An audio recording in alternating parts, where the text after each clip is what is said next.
Hello guys again. Next naman na itatopic natin for today is about the C# data types. So, sabi dito, in C# data types, there are different types of variables defined with different keywords.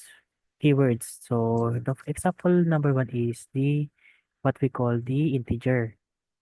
Let me move this first para maganda yung ayos yan. The integer. So, integer stores integer whole numbers. So, pag sinabi natin integers, dito tayo nagpapasok ng whole name. Pag sinabi natin integers, sila yung mga whole numbers na walang decimals such as 1, 2, 3 or 3, 2, 1, mga ganon. So, may tinatawag din tayong long, which is the longest version ni integer, which is nag-i-store din siya ng whole numbers lang. Pero, ang pinagkaiba lang ni integer and long is yung memory capacity lang nila. So, di yung masyadong dapat isipin yun. Pero kung ginagamit kasi natin yung integer pagka maliliit na numbers lang ginagamit natin, dito makikita natin sa range is around negative 2 billion something to 2 billion to, will- to positive 2 billion something. So, ayun lang. Ang long naman is mas malaking space pa yung, mas malaking range pa yung sinasakop niya.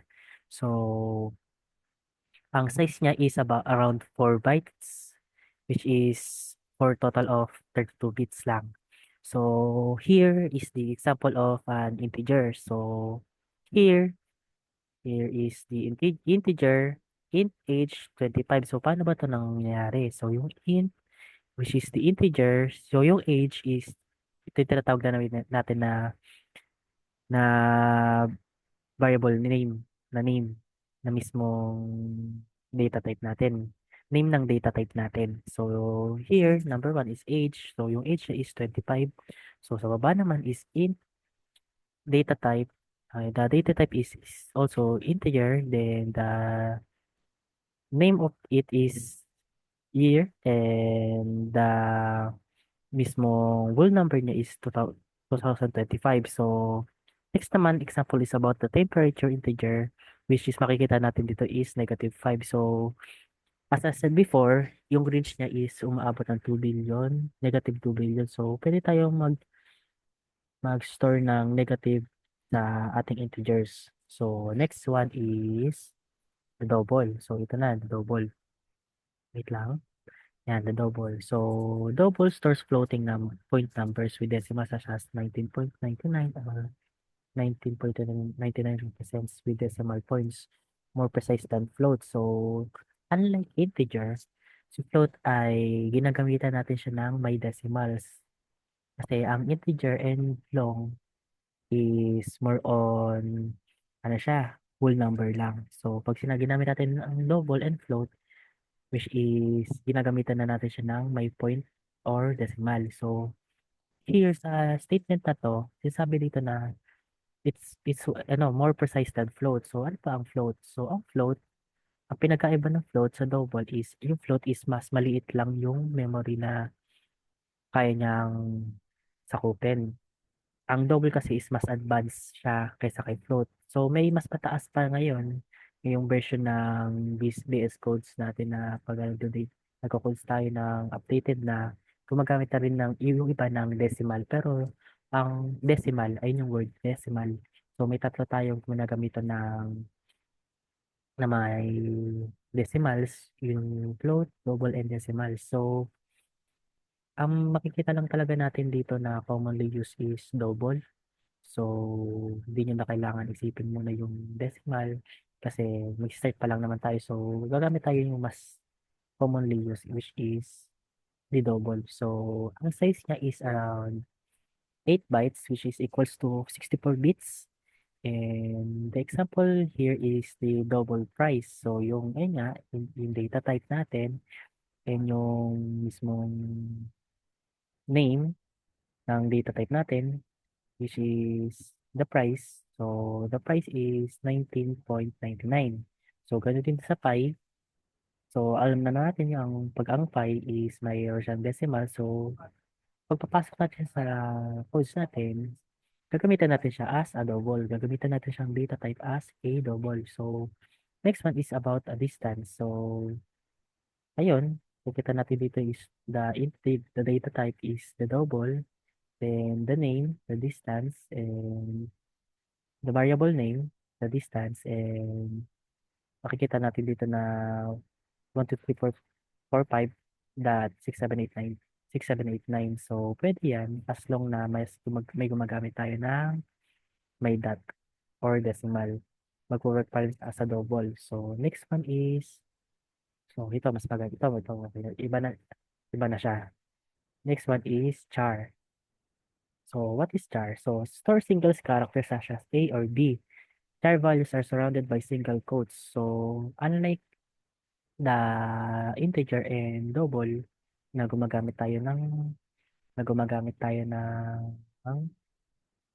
na gumagamit tayo ng numbers, ang ginamit naman natin is char. So, mga characters lang siya ng mga letters. Hindi siya numbers. So, lagi niyo tatandaan yan. Pagka gagamit tayo ng numbers, ginagamit natin, pagka whole numbers, ang ginagamit natin ay gagamitin natin ng integer. Pagka may decimal naman ang numbers natin, gagamitin natin siya ng double float or decimal. So, ayun.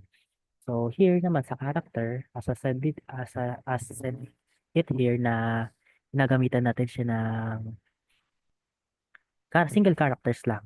So, ang data type name niya is char. So, ginagamitan, pagka magpapasok pala tayo ng character, we should use a single quotes pagka char. Okay, tandaan yon. So, the size of it is 2 bytes, is around 16 bits. And in the range, so yung range natin is any valid Unicode character. So, lahat ng pwedeng gamitin character, just one character is pasok pa rin siya sa range ng ating code. So, the example here sa baba is the character is here, the grade. So, yung variable name is grade. So, yung syempre, ang data type natin again is gagamitin natin is character. So, equals natin siya to. So, makikita nyo, unlike siya sa taas, na hindi na siya ginagamitan ng quotation kasi number siya. Pagka, ayun lang natin, lagi natin iisipin na pagka letters ang ginamit natin, gagamit tayo ng quotations. So, equals to quotation A. So, ayun, papasok siya. Pag initial, katulad na, pare-press lang initial, J, puro 1 lang siya. One letter lang siya. So, ayun, natatandaan na, gagamit tayo ng quotation pag magpapasok tayo ng letter. So, character symbol is the dollar sign. So, sinasabi dito na can also store special characters. So, pwede tayo mag-store ng iba't ibang characters yan. As long na hindi tayo gumagamit ng numbers. So, ayun. Next is string. So, ayan. String stores text such as hello world. String values are surrounded by double quotes. So, ano ba ang pinagkaiba ni character kay string?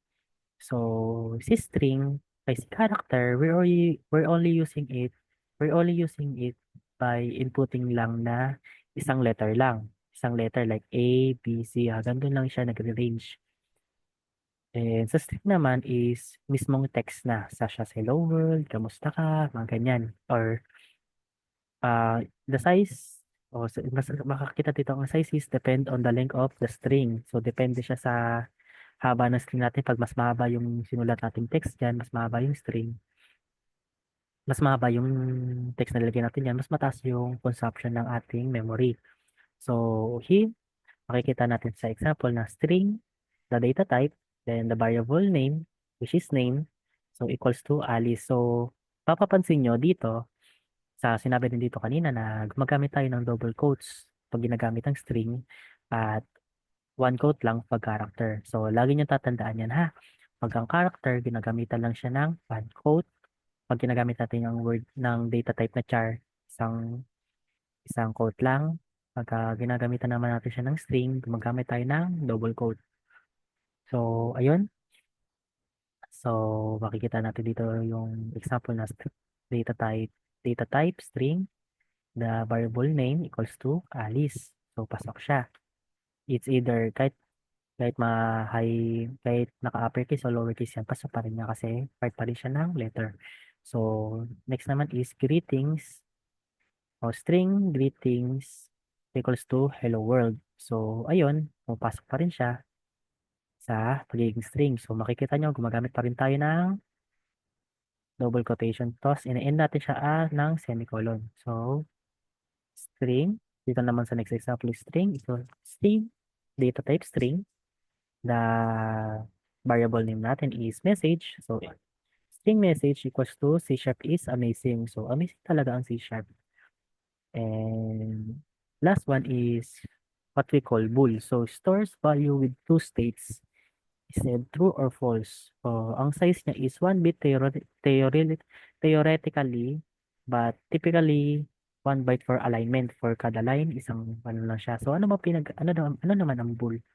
So, ginagamit natin ang bool or boolean para mag-indicate tayo ng kung yung variable ba natin is either true or false. So, for example here, bool is pass. So, ang data type natin na gamit is true. Ang variable name natin is pass. So, pass, parang ganun, pass lang. So, ang kakalabasan natin is true. So, ganun din sa pagka false is kabaliktaran naman. Oh, di ba? Ganun lang siya. Ginagamit lang natin ang boolean pagka nag-indicate tayo ng either true or false. Yun lang siya.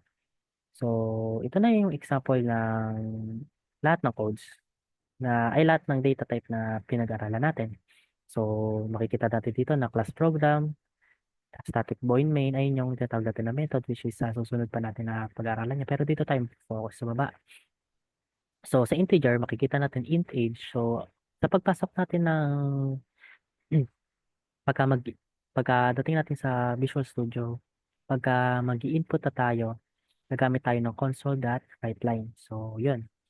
So, ang console.writeLine is gagamit tayo ng tawag dito, open and close parenthesis, then yung variable name is equal plus age plus yung mismong data type, yung lalaman ng data type. So, makikita natin dito ay integer age is equals to 25. So, ang age natin is our variable name. So, i-input tayo dito ng age is equals to, tapos naka-quotation, plus i-plus natin yung mismong data type sa loob ng age which is 25. So, ang kakalabasan niyan is magiging ganito. Magiging ganito is age is equals to 25. Ayun yung kakalabasan niyan. So, yun lang. So, next one is the double. So, ganun lang din siya. Ang lalabas lang din dyan is price is equals to, ay sorry, it is equals to, yung price natin na nakalagay sa double is 19.99. So, ang lalabas dyan is 19.99 pag tinawag natin ang double. So, sa character, ganun din. Ang grade niya is A, kakalabas na niyan is ganito. Kasi kung ano yung sinulat natin dito, ay yung lalabas dyan. Kailangan pag-uppercase dito, hindi pwede maging lowercase ang kakalabasan niya dito. So, same as that, grade niya is A. So, hindi na tayo, alisin na natin yung quotation niya kasi mismong input na to, ay output na to. Ito kasi input lang. So, ang output natin is ito. So, ganun lang din sa boolean, ang kakalabasan niyan is past equals to true. Yan yung nakakalabasan niyan pag tinawag natin ng boolean. And sa name, makikita natin, ito ang kakalabasan niyan pag tinawag natin ang string. Yo. So, inalis na rin natin, makikita rin na inalis na rin na nawawala ang quotation pagka nag-apply na tayo ng output, pagkatawag na natin mismo output. So, ayun lang guys. So, sana may natutunan kayo. And thank you sa pakikinig. Yun lang. Maraming salamat.